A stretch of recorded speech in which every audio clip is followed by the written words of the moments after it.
सभी दोस्तों को नमस्कार। एसएससी सीजीएल 2023 के सीरीज में हम लोग आगे बढ़ रहे हैं। देखेंगे आज हम लोग कौन सा क्वेश्चन था। हाँ, 18/7/2023 का जो कुछ क्वेश्चन बचा हुआ है उनके बारे में बात करेंगे।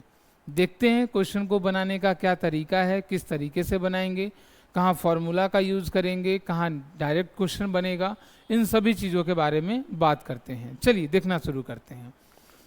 सरलीकरण, सिंप्लीफिकेशन का एकदम आसान सा क्वेश्चन अलजेब्रिक एक्सप्रेशन से रिलेट करता हुआ। ध्यान से देखिए, दिया हुआ है 326 प्लस 222 का होल स्क्वायर माइनस 326 माइनस 222 का होल स्क्वायर। देखिए एक ही चीज़ है, a plus B A minus B, है ना। फॉर्मूला याद रहा तो इस क्वेश्चन का आंसर देखते ही आप बता सकते हैं कि केवल 4 होगा, केवल और केवल 4 होगा। अच्छा, पेन नहीं लिया गया है, कोई बात नहीं। चलिए क्या होगा आंसर, तो सीधा 4 होगा। कैसे होगा ये समझते हैं। फॉर्मूला है छोटा सा कि अगर a प्लस बी का होल स्क्वायर हो और प्लस में a माइनस बी का होल स्क्वायर हो तो फॉर्मूला हो जाता है 2 time of a square plus B square. याद रखना है। दूसरा फॉर्मूला इसी से रिलेट करता है कि अगर a प्लस बी का whole square minus a minus B का होल स्क्वायर ऐसा दिया हुआ है तो इसका फॉर्मूला हो जाता है 4 टाइम ऑफ ए बी। बस क्लियर है। अब ध्यान से देखिए, अगर हम इसको a इसको b माने, इसको a इसको b माने तो क्या ये भी a और ये भी b है। हुआ क्या, a प्लस बी का whole square minus a minus B का होल स्क्वायर, मतलब लास्ट वाला। फॉर्मूला क्या बनेगा, तो 4ab। और ध्यान से देखिए नीचे भी मल्टीप्लाई में है ab, कैंसिल हुआ, आंसर क्या 4। कोई कैलकुलेशन का जरूरत ऐसे क्वेश्चन में नहीं है, आपको केवल फॉर्मूला याद रखना है, नहीं तो क्वेश्चन बहुत बड़ा बन जाएगा। चलिए समझ में आ रहा होगा, फॉर्मूला याद रखिए। कुछ कुछ चीजें हैं जिसको कि याद रखनी होंगी आपको, है ना। चलिए नेक्स्ट क्वेश्चन पे आते हैं। तृतीय अनुपाती रेशियो एंड प्रोपोर्शन से क्वेश्चन है। ध्यान से देखिए, दिया हुआ है X square minus Y square और एक्स माइनस वाई का तृतीय अनुपाती थर्ड प्रोपोर्शन फाइंड आउट करना है। अगर आप बेसिक में बात किए होंगे या देखे होंगे कि a एंड b का अगर हमको थर्ड प्रोपोर्शन निकालना होता है तो सीधा सीधा हम बात करते हैं b स्क्वायर बाई a के बारे में। ठीक है, कैसे निकल रहा होता है, तो बोले पहला a है दूसरा b है, जिसको निकालना वो x है। इस तरह से a b b और x बन रहा होता है। तो इन दोनों का गुना ax बराबर क्या है, b स्क्वायर, इसीलिए x का value b square by a। ठीक है, आसान सा चीज है। अगर आप लोगों ने नहीं देखा है तो पीछे जाकर के रेशियो प्रोपोर्शन का सीरीज पड़ा हुआ है, आप देख लीजिए, उसमें ये सारी चीजें उसमें बताई गई हैं। तो जैसे ही हम बात करेंगे थर्ड प्रोपोर्शन के बारे में, हम बोलेंगे बी स्क्वायर। बी मतलब कौन, तो x minus one, X minus Y, तो स्क्वायर में है मतलब 2 बार लिखना होगा, डिवाइडेड बाई केवल a मतलब क्या है, तो X square minus Y square. बोलिए हो गया। ऊपर क्या है, तो x minus Y into X minus Y, ये फॉर्मूला है a square minus B square का।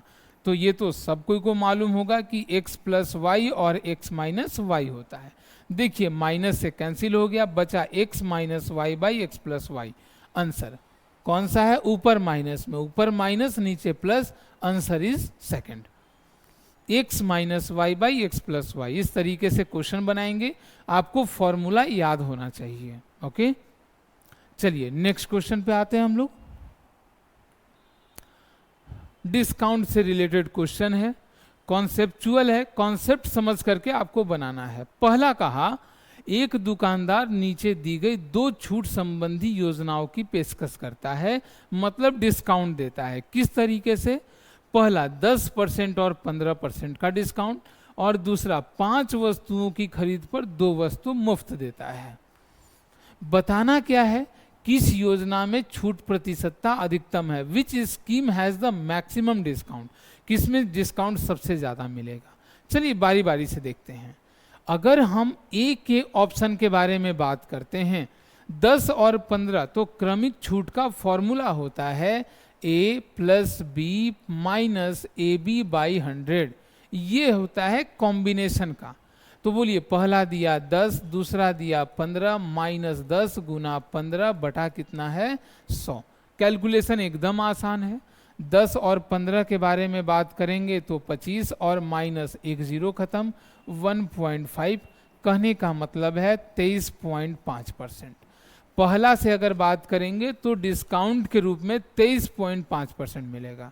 दूसरा अगर बी के बारे में बात कर रहे हैं तो क्या होगा, बोला जा रहा है 5 वस्तुओं की खरीद पर 2 वस्तुएं मुफ्त।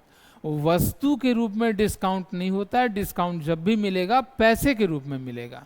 तो हम सीधा बोलेंगे कि रियल में वो आदमी 7 वस्तु खरीद रहा है, तो इसका मतलब है कि मार्केट प्राइस लग रहा है कितने का 7 का, और इस पर डिस्काउंट मिलेगा कितने का 2 का। ये कहा क्वेश्चन। तो अगर ऐसा है तो बताइए डिस्काउंट परसेंट के लिए क्या डिस्काउंट 2 डिवाइडेड बाय किसके रेस्पेक्ट में, तो 7, और परसेंट के लिए गुना 100। ये चीज हुआ। क्या लिख सकते हैं, 7 से 2 बार में 14, 6 बचा 60, 7 अठे 56। दिख गया यहीं से कि इससे थोड़ा ज्यादा बड़ा है, और भी होगा लेकिन यहीं से दिख गया, आगे कैलकुलेशन करने का जरूरत नहीं है। इसके कहने का मतलब ज्यादा डिस्काउंट किस में मिल रहा है, बी ऑप्शन में। तो मेरा ऑप्शन क्या होगा, केवल और केवल बी। क्लियर है। दूसरा, चलिए बात समझ में आ रही होगी सभी लोगों को। अगले क्वेश्चन पे आते हैं हम लोग। अगला क्वेश्चन टाइम एंड वर्क का समझना है ध्यान से। बोला जा रहा है ए एक काम को 20 दिनों में पूरा कर सकता है। बहुत अच्छा। ए जो है वो कितना दिन में करेगा, तो 20 दिनों में पूरा करेगा। ठीक। बी उसी काम को 15 दिन में पूरा कर सकता है। बी कितना दिन में करेगा, तो 15 दिनों में पूरा करेगा। और यही ए बी के बारे में बात किया गया। तो सबसे पहले टोटल वर्क और इफिशियंसी, 15 और 20 का एलसीएम कितना 60, इसका मतलब टोटल काम 60 है। 20 से 3 बार में मतलब ए का इफिशियंसी 3 है। ए हर एक दिन 3 काम करता है उस 60 काम में से। और बी 15 चौका 60 मतलब हर एक दिन में 4 काम करता है। सब कुछ निकल गया। अब करना क्या है, ये बोलता है B work for 9 days. B जो है वो 9 दिन काम किया। बताइए बी एक दिन में 4 काम कर रहा है, तो 9 दिन में क्या 9 चौका 36 काम कर चुका।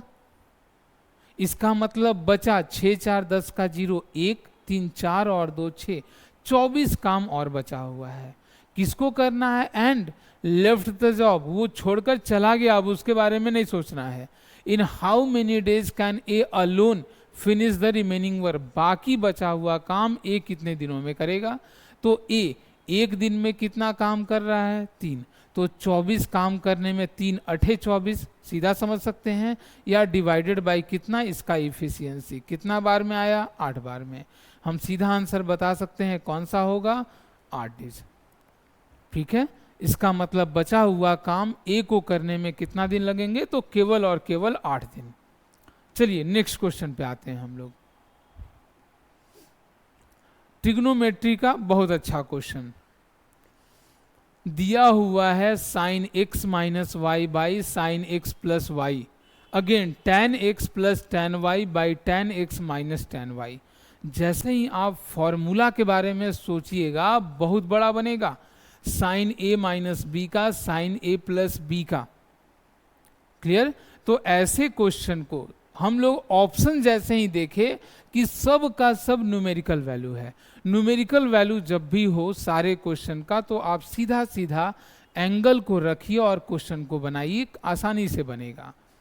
अब साइन में 45 रख नहीं सकते हैं, 2 एंगल रखना है, तो समझना इस चीज को कि किसको रखें। 90 रख नहीं सकते हैं क्योंकि उससे 0 इनफाइनाइट बनना शुरू हो जाता है।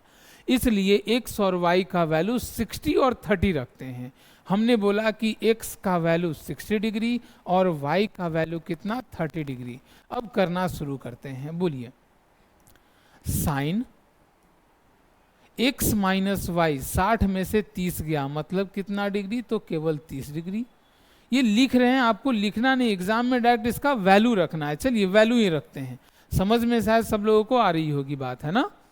बोलिए साइन 60 में से 30 गया 30, साइन 30 का वैल्यू क्या 1/2 होता है, बड़ा बटा साइन दोनों का जोड़ 90 और साइन 90 का वैल्यू कितना होता है 1 गुना साइन में 60 डिग्री का वैल्यू केवल √3 प्लस टैन में 30 डिग्री का वैल्यू 1/√3 और यही चीज माइनस में नीचे भी है, √3 माइनस 1/√3 हो गया। बोलिए ये तो कंप्लीट केवल 1/2 है गुना इसका अगर सॉल्यूशन करते हैं तो क्या केवल √3 ये 3 + 1 होगा, और यहां करते हैं इसके बारे में तो फिर से √3 और ऊपर 3 - 1। बोलिए 3 और 1 कितना हुआ, तो 4/√3 गुना ये √3 चला जाएगा ऊपर और नीचे 3 में से 1 गया कितना 2, √3 से √3 कैंसिल, 2 दूना का 4 से 4 कैंसिल, पूरा कट गया। आंसर कितना है, सब का मल्टीप्लीकेशन केवल और केवल 1। आंसर कौन सा हो जाएगा, तो ऑप्शन नंबर 4। आसान सा क्वेश्चन है, वैल्यू रखिए सोल्व कीजिए, ठीक है। तो इस तरीके से क्वेश्चन बनाएंगे। आज के लिए इतना ही करते हैं, बाकी जो बचा हुआ है उसके बारे में हम लोग अगले दिन देखेंगे। चलिए, थैंक यू सो मच।